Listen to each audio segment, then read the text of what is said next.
જય હિન્દ મિત્રો, village physical defence એકેડેમીમાં તમારા બધા મિત્રોનું ફરીથી હાર્દિક સ્વાગત છે. તો તમે એવું કહેતા હશે કે તમે સર આ ક્યાં બેઠીને વિડીયો ઉતારો, પણ એક માહિતી એવી આવી છે ને કે જેના માટે વેઇટ થાય એમ નથી ને મારી પાસે બી ટાઈમ એવો નથી.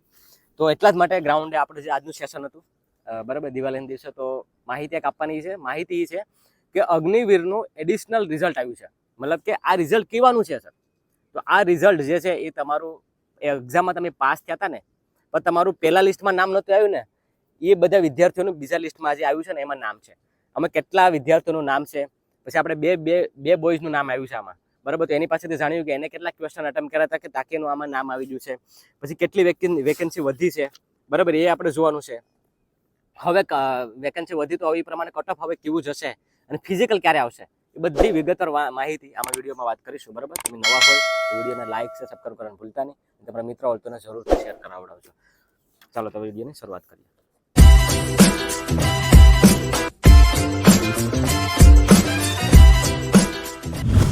તો સૌ પ્રથમ એ કહી દઉં તમને કે જે લિસ્ટ આવી ને, બરાબર, મેં જે ગણતરી કરી એ પ્રમાણે તો 2250 જેટલા જીડીના નામ આવ્યા છે. આ હું જામનગરની વાત કરું છું, બરાબર. પછી 240 જેટલા 10માં ટ્રેડમેન ઉપર છે એનું નામ આવ્યું છે, અને 200 જેટલા 8માં ટ્રેડમેન ઉપર છે એનું નામ આવ્યું છે. હવે તમે એવું કહેશો કે સર અમદાવાદનું પણ આવ્યું, તો સર એનું તો ફિઝિકલ લેવા જ ગયું, હવે એને શું કરવાનું છે, બરાબર.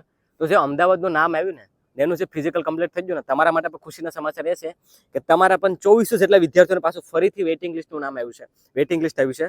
10 ઉપર ટ્રેડમેન વાળાને 250 છે અને 8 ઉપર ટ્રેડમેન વાળાને 120 છે. એટલે કે તો હવે તમારે શું કરવાનું છે, તમારે પાછું ફરીથી ફિઝિકલ કરવાનું થશે, તમારે પાછું ફરીથી આવશે ફિઝિકલ એ જ જગ્યાએ હિંમતનગર, બરાબર. પણ એ ક્યારે આવશે, શું છે, એ આગળ આપણને ખબર પડશે. બાકી એરો જામનગરની તો તારીખ આવી ગઈ છે, એ હું તમને આગળ કહું છું.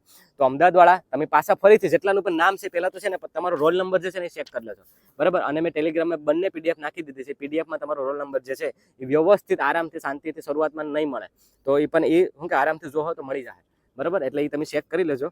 એટલે અગર જો તમારું નામ છે તો તમે એની તૈયારી શરૂ કરી દો પાછા અમદાવાદ વાળા.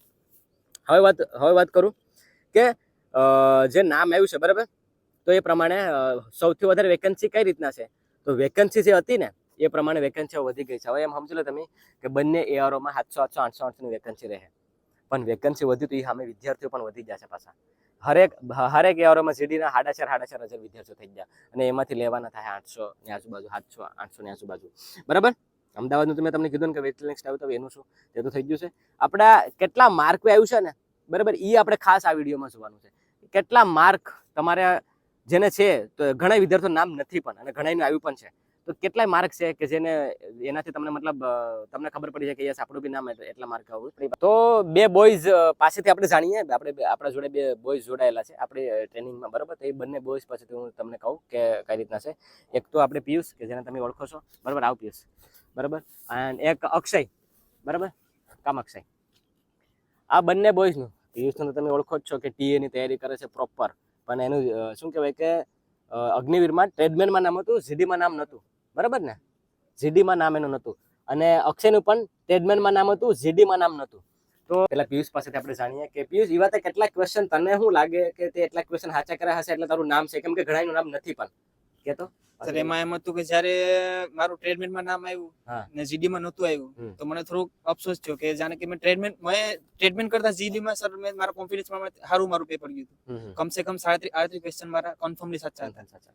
તો અત્યારે સર નામ આવ્યું તો થોડુંક ખુશીનું એટલે પિયુષનું નામ આવી ગયું. એટલે એમ સમજી લો તમે કે 36 37 જેટલા જેના પર હતા ને 35 ની આજુબાજુ એ બધા નામ છે.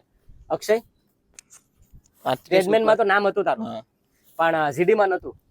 તો આમ કેટલા ક્વેશ્ચન તો અટેમ્પ કર્યા હશે કે તારું નામ એમાં આવ્યું? 35 ઉપર તો હશે, 35 ઉપર હશે, બરાબર. 35 ઉપર તો હોવા જ જોઈએ ને. એટલે અક્ષયનું પણ ટ્રેડમેનમાં તો હતું પણ જીડીમાં નહોતું નામ, અને બંને બોયઝનું નામ જીડીમાં આવી ગયું છે, અને બંનેને 35 પ્લસ સાચા છે. એટલે જે બી વિદ્યાર્થીઓને 35 સમથિંગ હશે ને એનું પાછું એડિશનલ જે લિસ્ટ આવ્યું ને વેઇટિંગ લિસ્ટ, એમાં એનું નામ છે ભાઈ, બરાબર. એટલે તમે ઘણા વિદ્યાર્થીઓનું નામ નથી આવ્યું તો તમે નિરાશ નહીં થશો, તમારા માર્ક ઓછા હશે એટલે નહીં આવ્યું હોય, બરાબર. પણ જેનું આવી ગયું છે એને મારો એ જ સંદેશો છે કે જોઈ લેજો, એકવાર ચેક કરી લેજો, બરાબર, કે જે 2250 લિસ્ટ જે આવ્યું છે તો એમાં તમારું નામ છે કે નહીં, એ આપણી ટેલિગ્રામ ચેનલમાં પીડીએફમાં મૂકી છે, ત્યાં જઈ અને ચેક કરાવી નાખજો. હવે વાત કરું કે કટઓફ કેટલું જાહે. હવે સર કેટલું કટઓફ જાહે, તો હવે જે કટઓફ જાય ને વેકેન્સી જેમ વધી એમ વિદ્યાર્થીઓ પણ વધી જાય, એટલે કટઓફ હજુ પણ એની આજુબાજુ જ રહે. કેટલું? 160 ની આજુબાજુ. એટલે કે તમારે એક્સેલન્ટ કા ગુડ 3rd 4th તો જવા જ દેજો ભાઈ. જો આ મારા જોડે આ બે બોયઝ છે, અત્યારથી જ તૈયારી કરે છે, બરાબર ને. પિયુષ તો તમને ખબર છે, તમે ઘણા ટાઈમથી તૈયારી કરે, બરાબર. તો એને એવું રિસ્ક નહોતું લીધું કે ભાઈ મારે આવે પછી હું શરૂ કરું, કે એને ટીએની તૈયારી કરો, ઓટોમેટિકલી અગ્નિવીર રમતા રમતા પાસ કરી નાખ્યા, બરાબર. તો કહેવાનો મતલબ એમ કે જે બી વિદ્યાર્થી વર્ગ છે હજુ પણ નીકળ્યા નથી ને, એને મારો એ સંદેશો છે કે તમારી પાસે સમય હજુ હવે થોડોક જ છે. હવે વાત કરું કે ક્યારે આવશે ફિઝિકલ, તો ફિઝિકલ જે છે ને એમ સમજી લો તમારું કે જાન્યુઆરી 15 તમારી ફિઝિકલની તારીખ છે. એઆરઓ જામનગર વાળાનું ગ્રાઉન્ડની તારીખ છે 15 તારીખ. લોકેશન છે રેસકોર્સ ગ્રાઉન્ડ, જે સિંધવા સેન્ટર, જે મતલબ કે જે સ્ટેડિયમ છે ને, ખબર હોય તો તમને કે આની પહેલાનું સ્ટેડિયમ હતું, સિન્થેટિક ટ્રેક છે, પરફેક્ટ ટ્રેક છે, બરાબર, રેસકોર્સમાં. તો ત્યાં આપણું ફિઝિકલ થવાનું છે. તો તમારી પાસે ટાઈમ હવે બહુ છે નહીં, એમ જોવા જાવ ને તો તમારી પાસે ટાઈમ એમ સમજી લો કે આ ઓક્ટોબર તો હવે પૂરો થઈ જશે, નવેમ્બર ડિસેમ્બર 2 મહિના છે તમારે એક્સેલન્ટની તૈયારી કરવાની છે. તો તમારે અત્યારેથી લાગી વળગી રહેવું પડશે. એટલે જ્યાં છો ત્યાં તૈયારી ચાલુ કરી દેજો, મૂવ કરવાનું શરૂ કરી દેજો. મારું કહેવાનો મતલબ એટલું જ છે તમને, આ વિડીયોના માધ્યમથી એટલું જ કહેવાનું છે કે તમે તૈયારી હવે શરૂ કરી દેજો. તમને એક મોકો મળે છે તો મોકાનો ફાયદો ઉઠાવી લેજો. આ બે બોયઝને તો હું પૂરી રીતના કરાવી જ દઈશ, એનું તો ટેન્શન નથી. પણ તમારે તો ધ્યાન રાખવું પડશે કે પુલઅપ તમારે 40 મારો કોઈ 10 મારવા પડ્યા. તો વહેલી તકે સ્ટાર્ટ ન કર્યો તો કરી દો, બરાબર. બાકી જો અહીંયા આવીને તૈયારી કરવા માંગતા હોય તો બેસ આપણી ચાલુ થઈ ગઈ છે. જોઈન કરવું હોય તો હોસ્ટેલની બી સુવિધા છે, તમે જોઈન કરી શકો. બાકી તમે મારું શેડ્યુલ કર્યા કરીએ ને તો બી થઈ જશે, બરાબર. એ કંઈ બહુ ટેન્શન નહીં લેતા, પણ પ્રોપર ઈમાનદારીથી અને શિદ્દતથી કરવું પડે. તો બસ મિત્રો એટલું જ હતું. મળીએ પાછા બીજા વિડીયોમાં. ત્યાં સુધી અત્યારે હું રજા લઉં છું. કંઈ પણ બીજી બાબત હશે તો હું જરૂરથી આમાં શેર કરીશ. અત્યારે બસ એટલું જ છે. લાઇક સબસ્ક્રાઇબ કરવાનું ભૂલતા નહીં, અને તમારા મિત્રો વર્તન જરૂરથી શેર કરજો. જય